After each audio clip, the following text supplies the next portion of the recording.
A nossa aula de hoje é sobre literatura. E essa atividade que vai para casa vai valer a nota bimestral de literatura. Hoje a gente vai trabalhar os elementos da narrativa. Eu vou explicar um por um. E o sexto ano vai fazer os elementos da narrativa com o livro Moby Dick, que foi o paradidático trabalhado com vocês. O sétimo ano vai fazer o Mistério da Casa da Colina, que foi também o paradidático trabalhado em sala. E o oitavo ano vai trabalhar Os Criminosos Vieram para o Chá, que foi o paradidático utilizado em sala. Então, agora eu vou explicar quais são os elementos da narrativa. Vamos aqui. Primeiro, todo livro é composto por esses elementos, porque os elementos da narrativa é uma narração, que é um gênero literário que foi trabalhado nesses livros. Então, a gente começa com os personagens. Quais são os personagens desses livros que vocês estudaram? Eles podem ser protagonista, que são os personagens principais, e antagonista, que são os vilões da história. Se o livro tiver protagonista, vocês podem escrever personagens secundários. Se não tiver antagonista, não coloca. Quais são as características desses personagens? As características podem ser de dois estilos.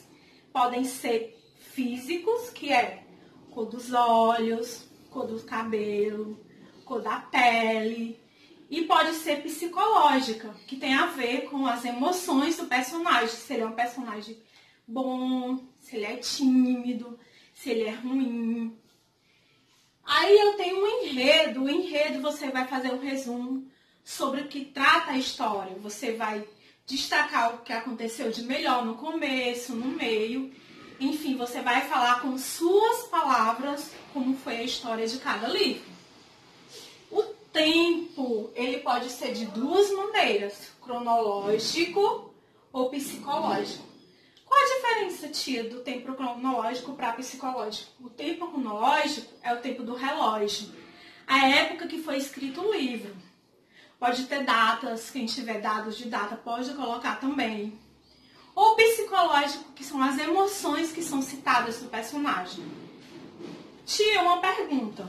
Os livros, todos têm os dois tempos? Não. Se não tiver o tempo psicológico, não cita. Mas todo livro geralmente tem as emoções do personagem. Aí eu tenho o clímax. O que é o clímax, tia? É a parte que mais chamou a atenção na história. É a parte principal que quebra o enredo. Então, a parte principal que mais chamou a sua atenção é chamado clímax. E o desfecho é como termina a história. Então, vamos aqui recapitular. Personagens, quem participa da história. Aí, características, é como é o personagem. Enredo, é do que se trata a história, como a história é feita. Estilo resumo, que sempre nas aulas de literatura a tia gostava de colocar, né, Samuel? Wanderson, os meninos do sexto ano, Felipe, Stephanie. O tempo cronológico, que são as datas do relógio. E o psicológico, que são as emoções dos personagens. O clímax, que é a parte principal da história. E o desfecho, que é o final da história. Então, essa atividade vai valer nota de literatura tanto para a turma do sexto, do sétimo e do oitavo ano. Então, até a próxima aula de literatura. Beijos!